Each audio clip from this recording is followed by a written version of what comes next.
Welcome, everyone, and thanks for joining us tonight for Ask the Expert. I'm Catherine, and I'm the virtual coordinator for the National Aphasia Association. The National Aphasia Association is a nonprofit organization whose mission is to promote public awareness and understanding of aphasia, to promote research that aims to improve the lives of people with aphasia, and to provide support to all persons with aphasia and their care partners. Today, we're joined by a wonderful panel of aphasia experts who will be speaking about parenting with aphasia. Jazi DeStefano, Karen Mercado, Matt Campbell, and Michelle Humphrey are parents with aphasia. And Lauren Schwabish is a speech-language pathologist who facilitates the NAA's Parenting with Aphasia conversation group. And so tonight, you'll have the opportunity to hear from each of them and ask them questions about parenting with aphasia. Please write your questions for our experts about parenting and aphasia into the Q&A section of the Zoom toolbar. And please feel free to say hello or add a comment in the chat. Our experts will answer as many of your questions about tonight's topic as possible. We may not get to all of your questions during the webinar. So if we don't get to your question, please feel free to email your question to answers@aphasia.org. And now I'm going to introduce each of the experts on tonight's panel. So first we have Jazi DeStefano. Jazi DeStefano lives in Massachusetts with her wife and daughter. In 2019, she was in a car accident that left her with a traumatic brain injury. Since then, she has been working hard to accept who she is now and adapt to it in a way that resembles her old self.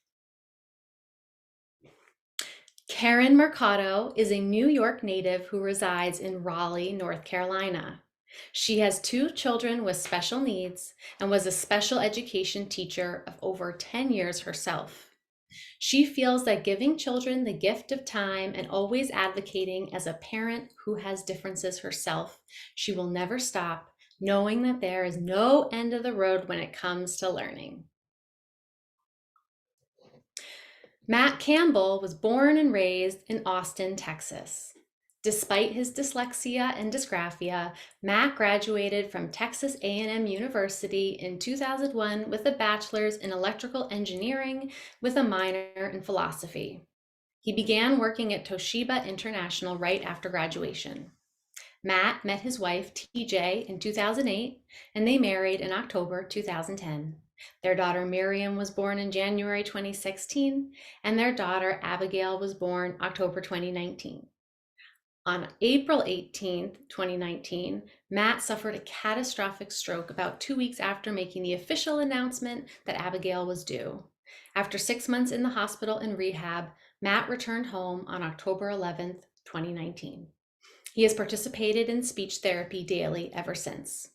Since May 2021, Matt drives himself to therapy, the gym 3 days a week, volunteers once a week, and church each week.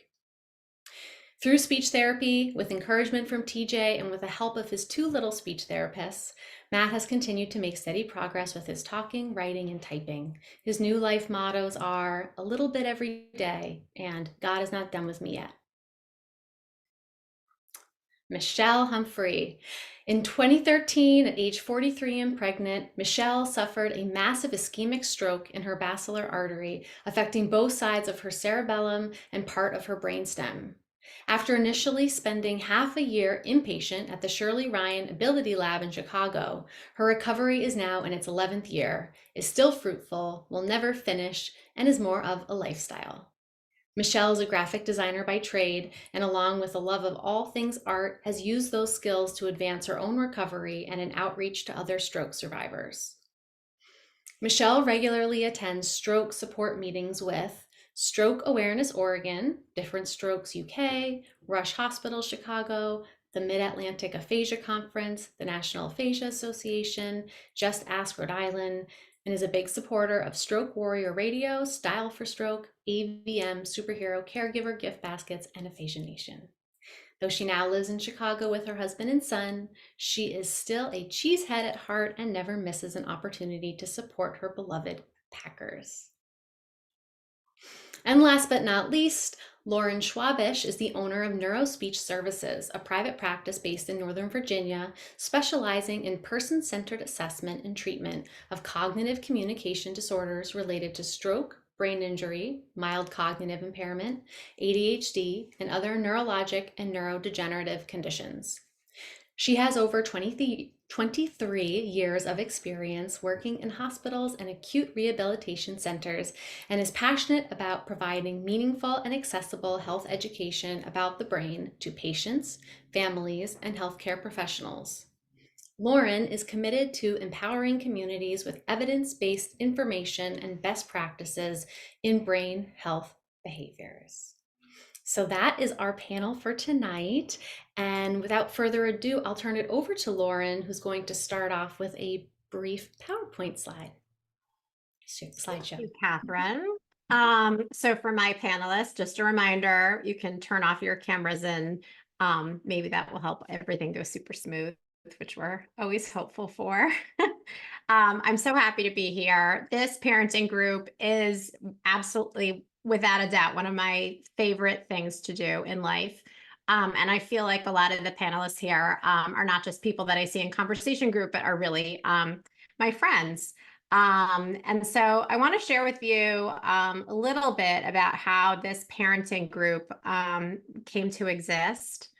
And it really starts with this lovely face right here. This is Lauren, who was my very first client when I opened up my private practice. She had a really great life in New York City, very successful professional, had a 5-year-old son, and then she developed, had a stroke, and very big changes happened in her life. She became really dependent on her family, and she developed aphasia. And one of the biggest things I noticed when I was working with her was sort of this absent connection to her role as a mom, though of course she was still a mom to her lovely son. The way that she'd been described to me before her stroke was really just involved and warm and the center of their apartment building life, a mom who was throwing parties and really snuggling on her son every chance she got. And afterwards, things looked very different. And though she had an opportunity to participate in a really wonderful community stroke program, a community stroke comeback center, the folks that she met there really did not sort of resemble her in terms of being young with a young child. And so she really inspired me and continues to inspire me. And I reached out to the National Aphasia Association and I said, you know, what can we do? And so we created the Parenting with Aphasia group. And I think it's been a really wonderful community. So let's think a little bit about the unique needs first of younger stroke survivors in general. So whether they have children or not. Number one, a stroke is a very sudden change, oftentimes resulting in either temporary or permanent loss of employment, which can also lead to financial stress. So whereas sort of older people who end up having a stroke perhaps have already retired from work and maybe they have more financial security, the financial stress that that befalls a younger survivor is very real. There is some limited peer support. I think in terms of younger people being able to identify with a sudden major disability is it's rare. Of course, people have friends, but I think there's a close, tight-knit support initially around a medical crisis. And over time, especially when aphasia is there, that friend group and that peer support can start to change. Younger stroke survivors also tend to have reduced confidence and self-esteem. There's obviously big changes in life roles. So people who were parents are still parents, but they look very different. People who are husbands or wives that role, that sort of spouse role, people in their communities, those roles may still exist, but they look very different. There is, with any major source of disability and medical complications, there is a great amount of family stress that younger survivors have to deal with. And younger survivors do have an increased risk of post-stroke depression and anxiety. And most importantly, younger survivors have an ongoing need for therapy and resources over time. So as we know, the brain always gets better, but we need those resources to be available all along the way. So now let's talk about parenting, right? So, whereas you have a job and you can go on medical leave, short-term disability, perhaps you have to leave your job altogether. Friends may, kind of take a break or step aside, but parenting is a constant and can be very intense demand. And whether you're in the hospital, in rehab, or you're back at home, you're a parent and your child typically will need you in many different ways.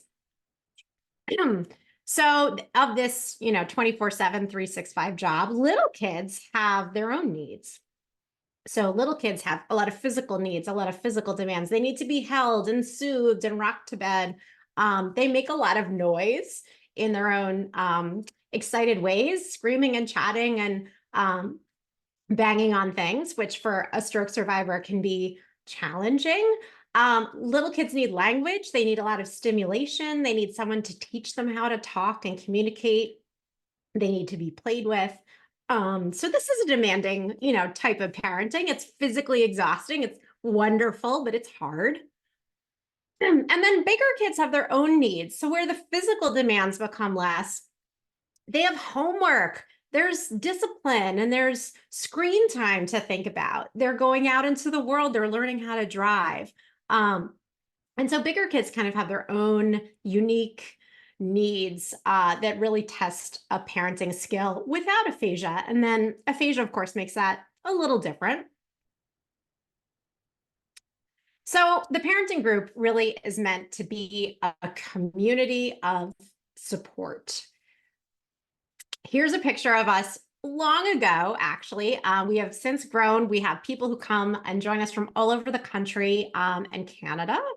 And it's a really lovely space. We meet once a month. And where we start is everyone gets a chance to participate. So typically we ask people to share their name, who their kids are in terms of their names or their ages. I like to start with something they're excited about, a positive. And then, of course, it's always a great chance to express a frustration or a challenge. I think any good parenting group just gives a chance to vent, which is really important. And where we go really varies by who's with us. Sometimes we have like a seasonal question that we'll ask, like, what are you doing this summer? Or what your holidays look like? Sometimes people just share different frustrations. So we've talked about everything from how to wean a baby, managing cognitive fatigue when there's a lot of noise or video games, how to communicate with your child when you just don't feel like you have the words to do so, navigating cell phone use, how to explain aphasia to your kid or to your kid's friends, how to sign a permission slip, how to help with homework, how to read a book to your child when it's really hard for you to read, not being able to drive, not being able to work, or in the case of some of us, getting a job for the first time, and just challenges in general with being trying to reintegrate into the community.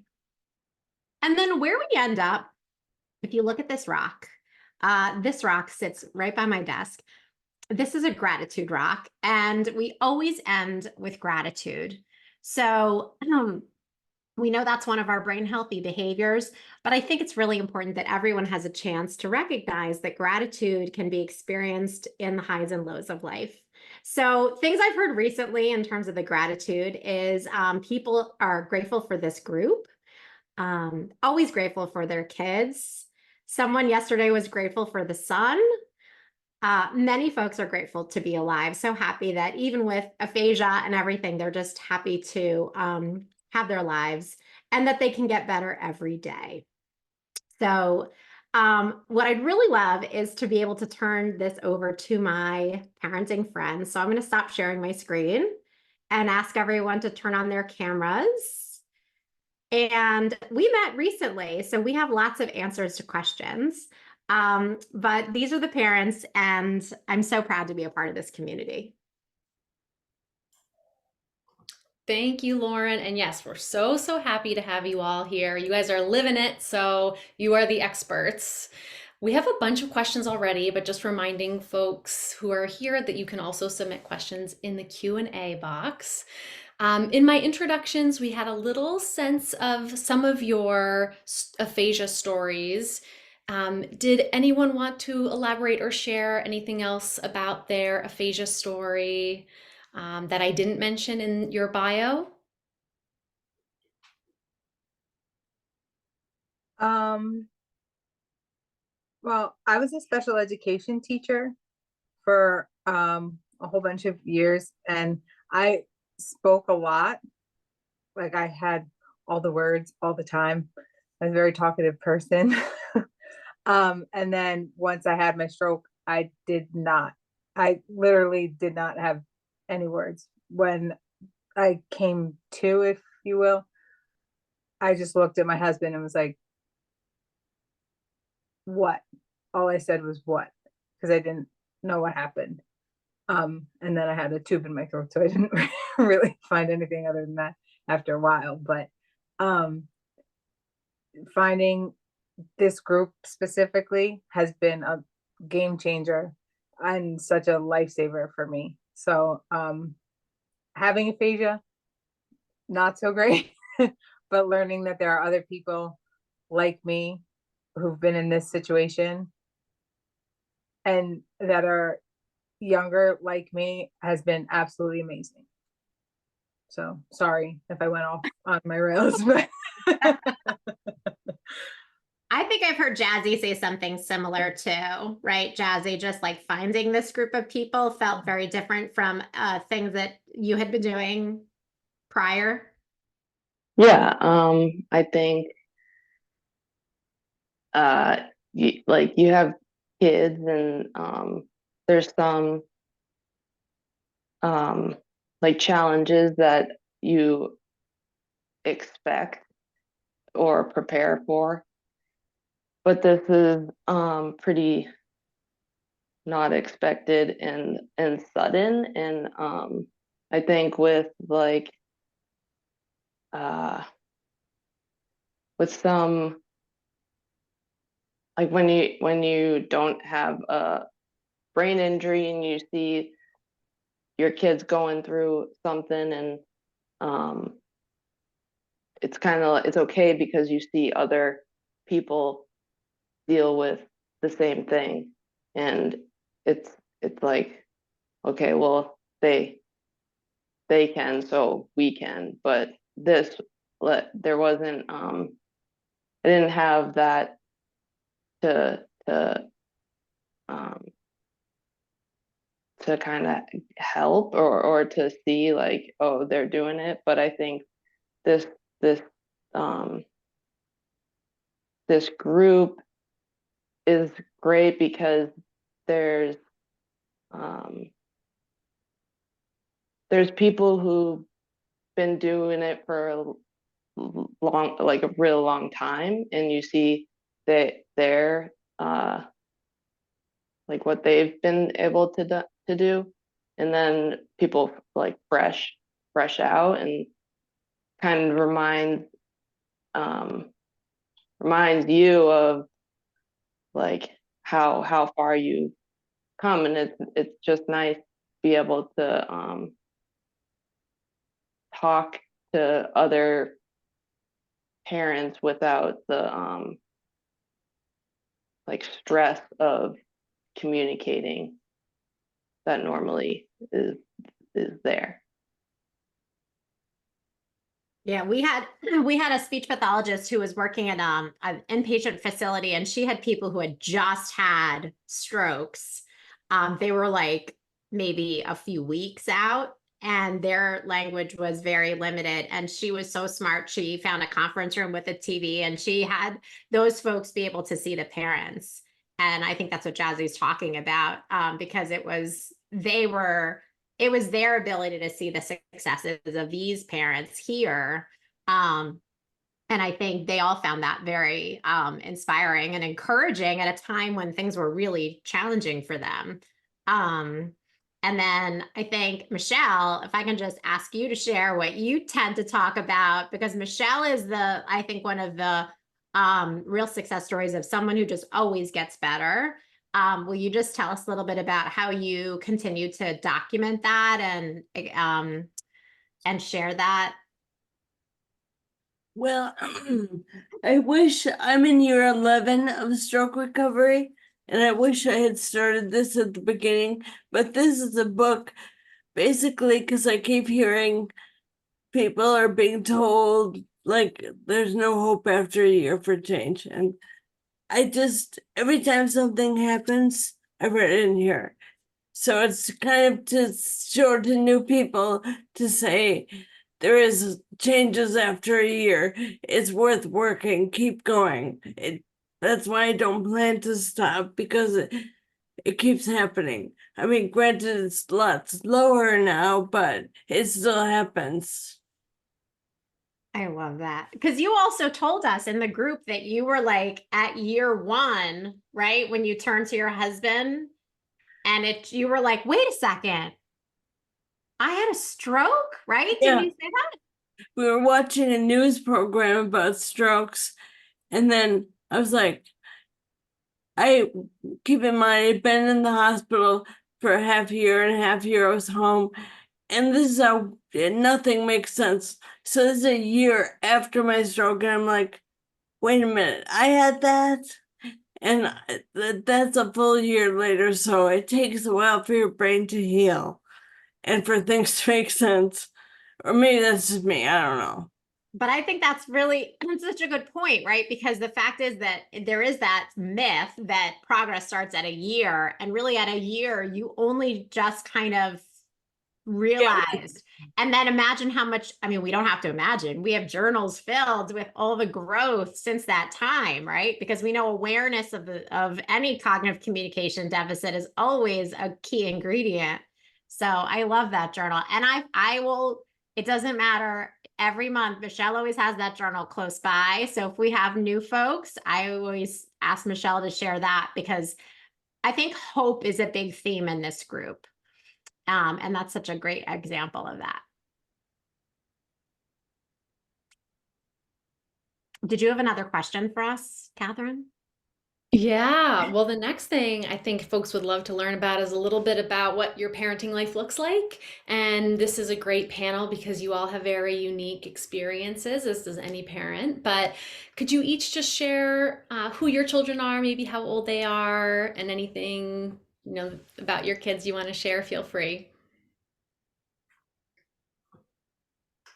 Matt, do you want to start since we haven't heard from you? Sure. Miriam, 5, 6, 7, 8 years old, and Abigail, 4 years old, going to 14 years ago. Ooh.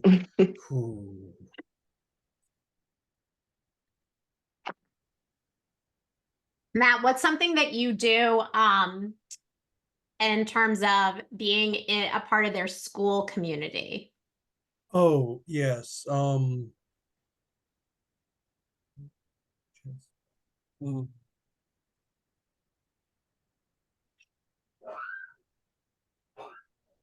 Wait a minute.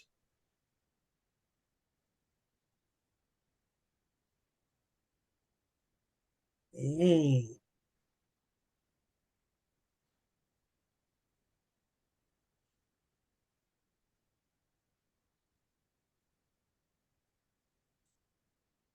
watchdogs. Watchdogs. Men go forth and serve in schools and serve children and parents both. One day a week, me 3 days a week. And you, aphasia or no aphasia, love on you, tie the strings for shoes, all the things, but good. 7 a.m. 4 p.m. and serve 1, 2, 3, 4, 5, 6 teachers back to back to back, all and good, all good. I love that. Can you imagine? I mean, I know there's a lot of moms that go in and help out, but I think one of the things that Watchdogs is so great is that it's dads coming in, right? And being in that community, which I love. And when you think about how much talking and communicating that volunteer opportunity gives you, lots of practice, right? I know. I'm going to ask Karen, actually. Karen served in a different role at her kids' school recently, had a really great success in another parenting job. Do you know what I'm talking about, Karen? Okay, sorry, me and technology, never fun. Could you repeat yourself? I apologize. Yes, I will. I will. So we were just talking about reintegrating into the school, into a parenting role, right? So Matt was sharing volunteering. You just did something that is especially important for children who with a disability, right? And you were there to advocate. I did, yes. You share that story with us. Surely. I was formerly a special education teacher. I was that for 11 years before my stroke. And I then now with both of my children, they both have special needs themselves. So in their at their new schools, they have IEP meetings. So I got to go and attend both of their meetings in different schools, but I went and advocated for my children and I knew what I was talking about when it came to like, oh, they don't need this or they don't need that. I was like, hold on, let's wait a minute. Let's talk about my little girl needed one thing and they were trying to say, oh, she doesn't need that. I was like, wait a second.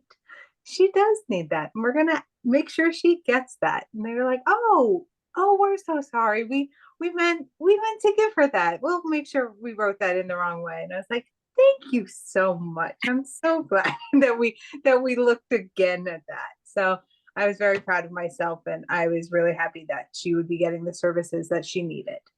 So that was a great day for both me and her in that instance. And I haven't been to an IEP meeting, but I've heard a lot about them. And I think when you talk about the types of intense parenting needs, these are stressful, these are information dense. These are high stakes conversations, right? Because you're fighting for your child. So that's a good example of what I would say is a more pressured type of communication. So Oh, yes. we're so proud of you for that. Well, thank you, friends. And I was, it was a little scary for me. I felt a little shook, I guess would be the best word I could think of. But I just took a deep breath and just knew, like, okay, here are my talking points. I'm going to make sure I hit all of them correctly. And if I needed to ask for a minute to go back, or can I have a second to like take a breather? We did everything we needed to do. We made sure all of our the I's were dotted and the T's were crossed, or whichever way that had to go. But you guys know what I'm talking about. So I was really, really happy that everything went the right way, and I did everything I needed to do and tapped myself on the shoulder and did all that good stuff. I love that. And I want to ask Jazi a question, but first, speaking of advocacy, I know this lanyard around Matt's neck probably has something on it that he uses to advocate in his community. And ooh, it's blurry. Let's see, can you get, I don't know if it's let's see if you can, there you go. I have to get one out. This is Matt's aphasia card. I've never seen Matt without this card. And it's in how many languages? 2 language so far. You have to make it longer.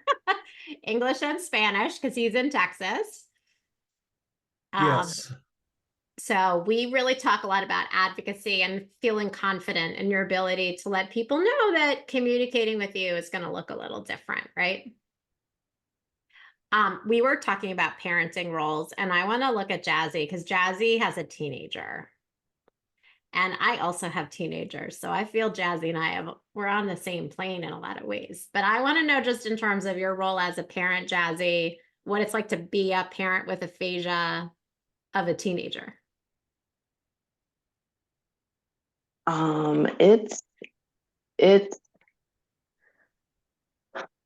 It's tough because I think when they turn into teenagers,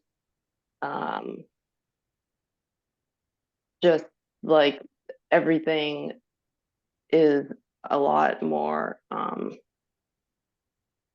it's a lot more complicated, and it's hard to help with complicated things when I kind of feel I feel like everything that I say, or like my thoughts, are all just kind of simplified. I have to simplify it. So to do like complex topics with simplified like vocab is tough, and I think it's hard to like really express myself. So that's it's hard for me, but it's hard for her too, because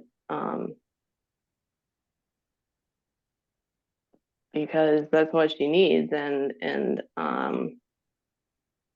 it's sometimes by the time I get there, like we're gone, we're on the next thing, and yeah, it just is hard. Yeah, teenagers are hard. I think you also, at one point, you had talked about, and we talk a lot about just like the overstimulation. Matt, you've also said this too, like there's a lot of noise that videos can create or play can create, and where it's like mildly irritating to maybe a parent without a brain injury, for folks with a brain injury, it almost becomes overstimulating, right? So, can you just like speak to maybe how you handle those things? Like when either words or noise get to be too much, You know, it's not like we can be like, see ya, kid. Catch ya next week, right? So how do you guys all handle taking a break when it just gets to be too much? We use, Earplugs help. Earplugs we are good. use the code word jazz hands when Walter is talking too much and being crazy. We call it jazz hands, and we're like, okay, stop the jazz hands. And that's his code to quiet down. Got it. So you use the jazz hands and he knows to. Got you. And he's also, I would say, I don't get, I know you now for a little bit, but also she is, Michelle is a teenager. Walter is now 13, right? He is now, yeah. We were talking about everyone else in terms of their parenting role. Can Michelle, you just share with us like, what does parenting look like in your corner of the world? Well, it's very different than when I had my stroke. It was literally on his second birthday, so that was kind of rough. But the challenges then are very different than now. Now I'm still learning because it literally just happened in January that he became a teenager. But when he was a toddler, it was tough because he was learning language when I was learning language. So it was hard to like explain aphasia for one thing. This sounds bad, but I wanted to make it a non-scary topic and non-taboo, and make him feel like if he had questions, he could ask.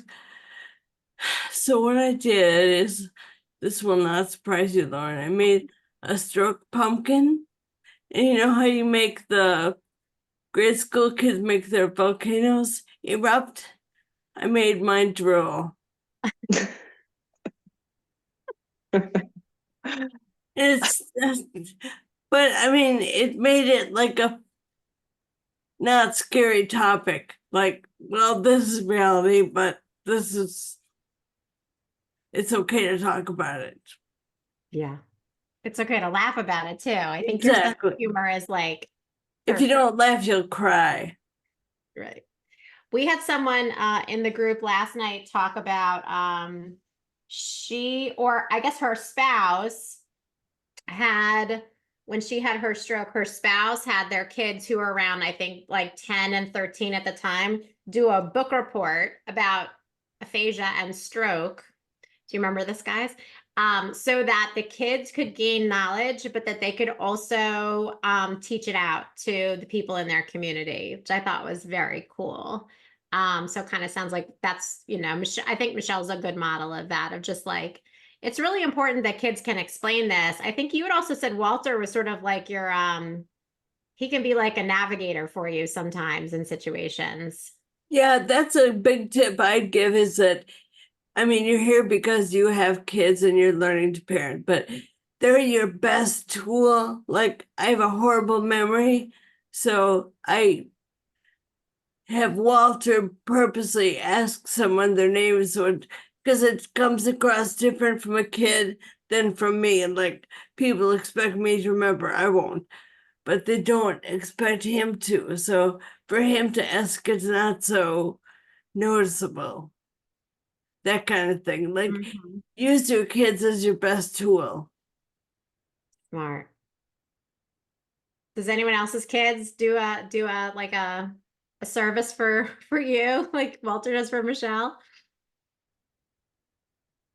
Karen? Oh, there we go.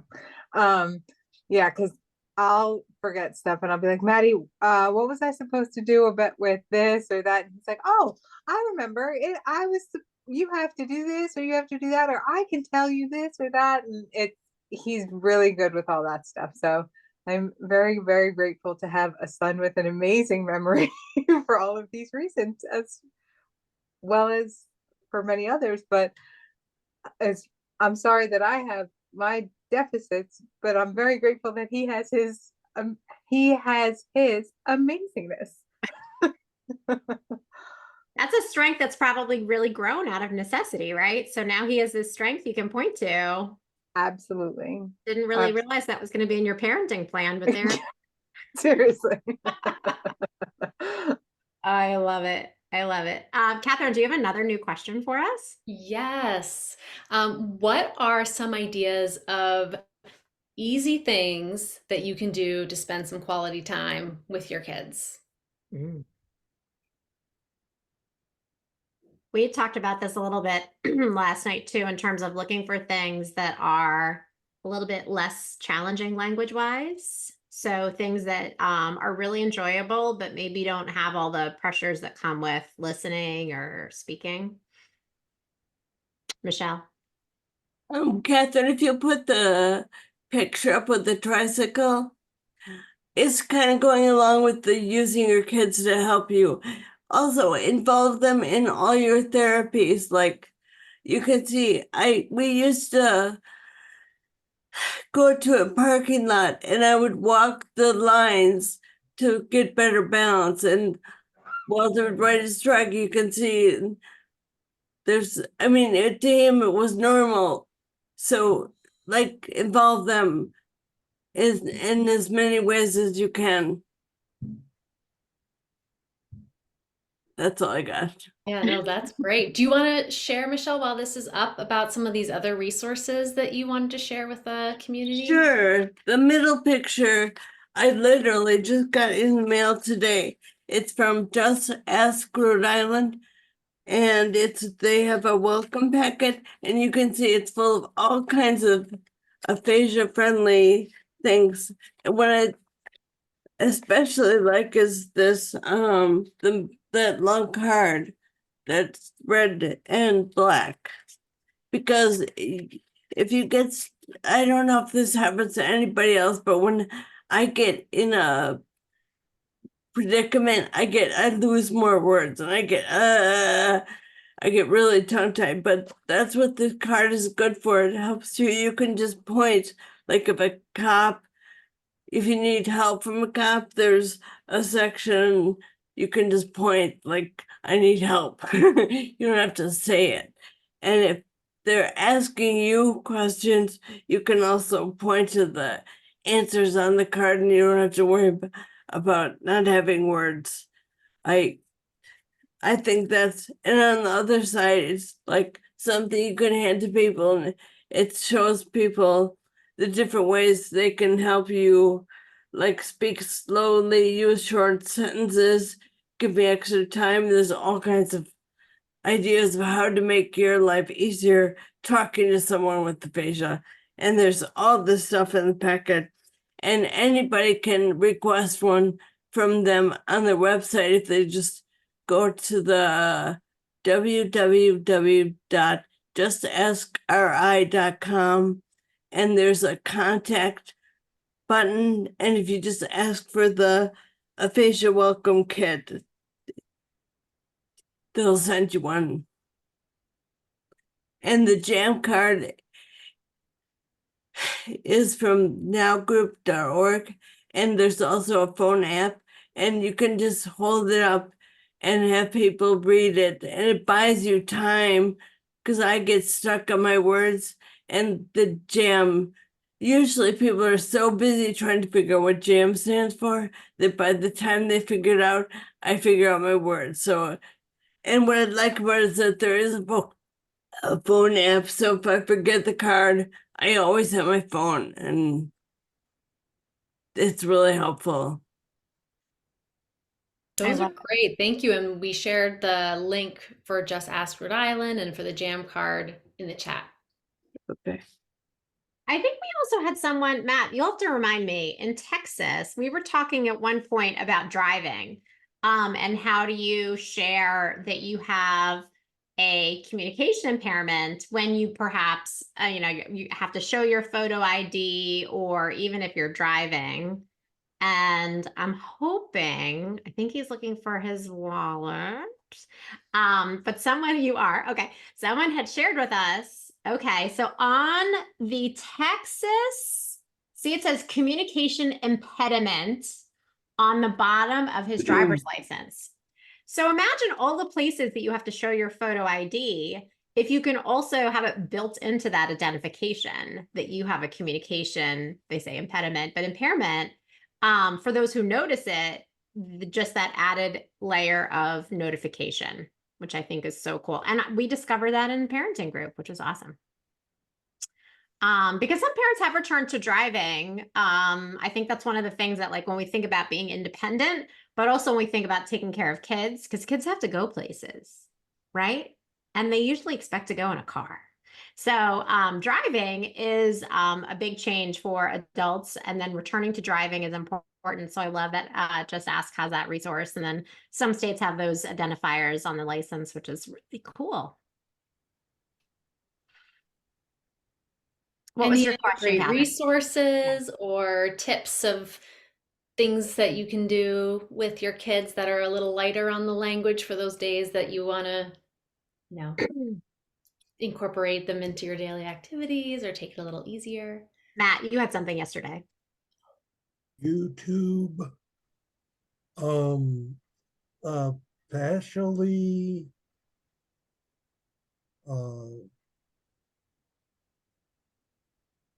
soups and all the meals join in, you and me, and oh yes, good, or wait a while. Yeah. I love that. We also had people just saying, like, playing simple games. So I think that, like, Michelle's photos of playing on the playground, there were 2 people yesterday who said with their little ones, like 5 years old, they love to play I Spy. So that is a fun, again, you kind of say the same phrase over and over again, and then you find something in your environment, but very, like, kind of low-key speech therapy a little bit, right? You're sort of naming things or you're describing things. But that these games are really fun. Candyland, someone said last night, right? Do any of you play games with your kids?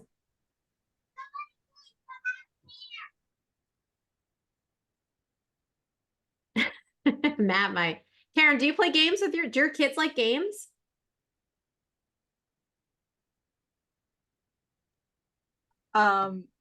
My daughter likes to play with cards and just throw them in the air.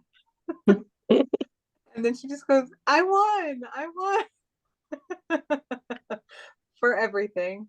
So that's kind of a game for her. And my son, I'm not gonna lie, he's better than me at most games. So I don't really play games with him. I'll like fake play games with him. I'm like, oh, teach me how to play this game or that game. And he's great at trying to teach me. And then we'll play and he'll be like, Mom, you didn't do it right. And I'm like, oh, I tried. I'll try again, you know. But I mean, we'll always try to do stuff together. We do a lot of walking together and talking. So that's really our big go-to. And we do have a garden going. So that's another fun thing for us. But yeah, that's our non-game of the moment. I love that. Someone said last night hiking too, hiking. Anything that's, I think, outdoors, moving. There's so much to talk about, but also you don't have to talk, which is great. Michelle. You remember me telling you last night about the giant poster with the alphabet? Yeah. I actually found it. You did. Why I saved it, I don't know. You should open a museum. All of your relics and resources. So this is actually, it was OT and Walter kind of like took it over. So that's another tip. Let your kids decide the rules to the games. Like he made up the rules. I think it was supposed to be like a eye-hand coordination. Uh-huh. So you like write the alphabet and all the numbers and hang it on the wall and just point, and I don't even remember what the thing was, but Walter loved it. So I could try to find a picture. There's a picture of me and him both doing it. We made him one, and he made up this intricate game of how we played together. So again, that goes along with involving your kids in your therapy. let them make the rules. I love that. But also good for your therapist to know, right? Like we had talked about this last night. I said, how many people felt like their role of parenting was addressed when they were doing therapy, right? That was a big question. And Matt and Karen, it was like 50-50. And I think it is one of those things that is such a missed opportunity. So for a therapist who has a parent and the kid is coming to visit, right? Like, why not bring that kid into the fold? Because guess who's going to be doing the therapy practice at home or on the weekends, right? So, if there's therapists watching, parenting is a really important life participation area that needs to be addressed from day one. And parents really want that too. So, and obviously it can go across any modality, right? So OT, the PT stuff, your playground stuff looked like it was balanced, PT related, obviously speech therapy. So sounds like that's good, but it's not happening all the time. And that's something we have to change. Right?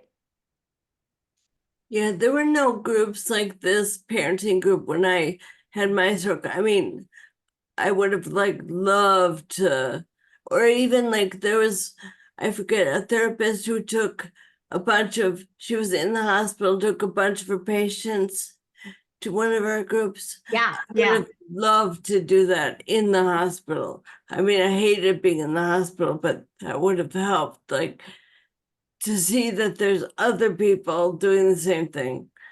Mm-hmm. It would have made a big difference. For sure. Yeah. What I like about our group, sorry, I just keep talking about why I like this group so much. But one of the things that's really neat is that we do have people who have children who are like, we had a woman yesterday who had children in their 20s and 30s, which is sort of unusual. Most of the people have like littler kids or school age kids. But sometimes what's really nice is to be able to kind of help one another. I think that's one of the best things that we'll see. So, Jazi, do you want to? I think another parent who was in the group when you first came, you had said, I think you offered gratitude to her yesterday. Do you want to just talk about kind of how just coming to the group was so helpful for you in that way? Yeah, Brooke, I don't know what group it was one of my first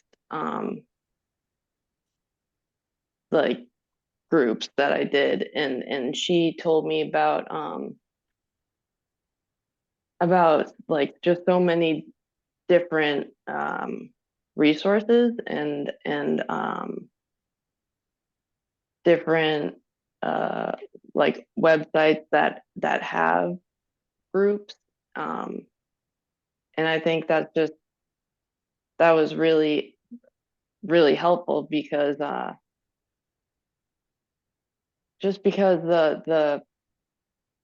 there's no pressure to talk, and sometimes you can talk about like important heavy stuff, but you just talking about normal regular, I don't know, anything, and I don't think that that if she didn't tell me that, then I wouldn't know that there was just so much out there. Yeah, that was awesome. And she's another example of someone who's like, I'm getting better years later, still making improvements, just like everyone else here. But she's like a real role model for that, which I think is cool. There's another thing, Jazi, that you mentioned last night, and I was just thinking about memory, how everyone here has been like, I have a terrible memory. And so that's also really cool because it's normal. Karen keeps a tiny notebook and writes every single thing down, right? Thumbs up. You do. But Jazi, you were mentioning how you started doing something and where you were really worried about not remembering an experience, whether it's with your daughter or not. You started doing something that you never thought you would do, but has turned out to be helpful in a lot of ways.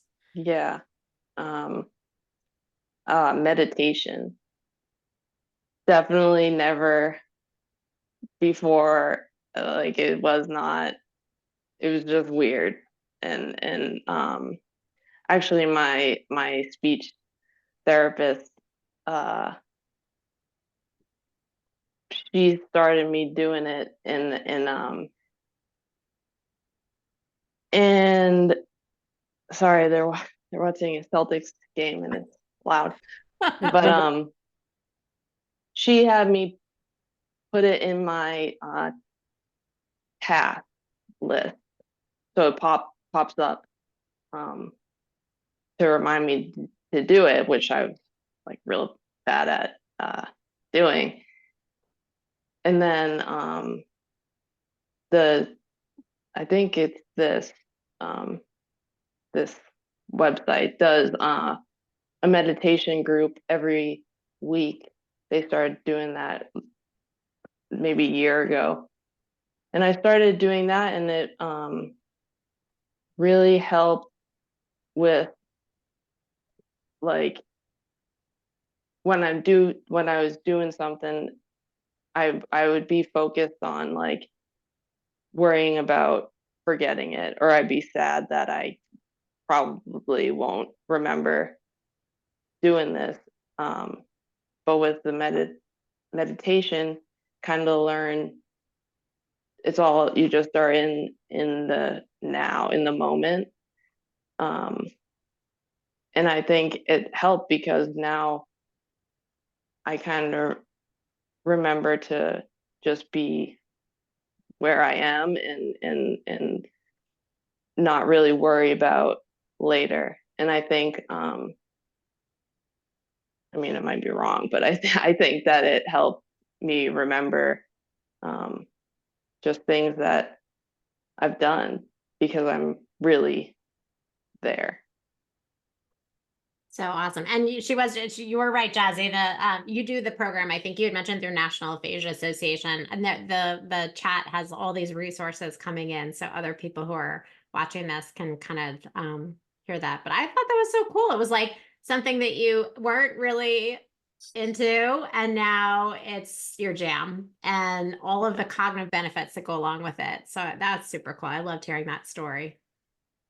Yeah, thank you for sharing that as a resource and all the resources you all mentioned. And I'll pull up this closing slide on my screen because I definitely recommend, if you haven't already, of course, always check out the National Aphasia Association website, which is aphasia.org. We have a lot of resources and supports, from the types of aphasia ID cards that Matt mentioned to a provider search where you can find resources in your local area, many of whom are doing wonderful work for people with aphasia. So with that being said, it is just about 8 o'clock, so we are going to have to wrap up. Again, if anyone has additional questions that we didn't get to today, please feel free to email answers@aphasia.org. But thank you all for spending your time with us tonight, and to our wonderful panel. Thank you for sharing your expertise. That was such a great conversation to get to listen into and hear your own experiences. And again, go to www.aphasia.org for more information about the National Aphasia Association and resources for people with aphasia. For more information on our virtual events, including Ask the Expert, go to aphasia.org/online-events. Our next Ask the Expert webinar will be Thursday, April 25th at 7 p.m. Eastern Time. And April is Occupational Therapy Month, so we've invited 2 OTs to talk about occupational therapy for people with aphasia. So be sure to tune in for that. And if you have any questions, comments, feedback about Ask the Expert, please feel free to email me at catherine@aphasia.org. So thanks again to our panelists, our experts. We really appreciate your time and your service and these resources and tips and tricks you shared. Thanks for everyone who attended, for spending your time with us tonight as well. We hope to see you next time. Thank you all. Have a good night.